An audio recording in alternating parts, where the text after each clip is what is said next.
Direktur Juru Kampanye Ganjar Mahfud, Khoirul Anam mengatakan debat Capres dan Cawapres harus diisi dengan ruang saling sanggah. Menurutnya sanggahan bisa jadi tolak ukur pemahaman dan komitmen pasangan calon atas program yang ditawarkan.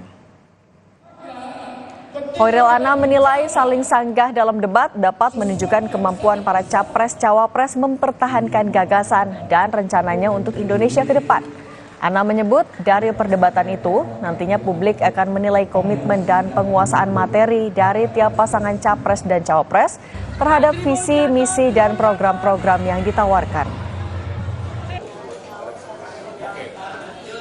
Apakah perlu dalam format debat itu saling sanggah? Perlu dong. Kenapa ini perlu? Untuk menguji sebenarnya apakah memang visi misi itu adalah komitmen dari masing-masing calon presiden dan calon wakil presiden. Oleh karenanya kami berharap bahwa mekanisme debat ini juga ada saling menguji presiden dengan presiden, wapres dengan wapres gitu ya.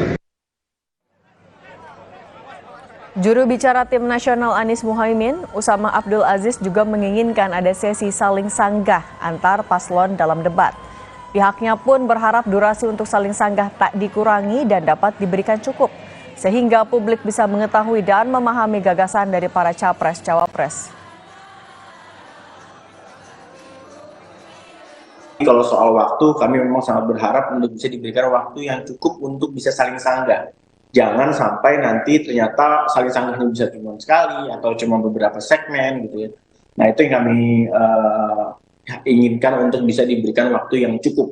Sehingga rakyat juga warga yang nonton semua bisa mendapatkan bahan yang cukup juga. Bisa menyimpulkan dari suatu hal yang memang banyak juga yang disampaikan. Karena kalau sedikit-sedikit kan akhirnya nantinya malah merasa kurang ya. Dan penonton juga sepertinya akan kurang puas.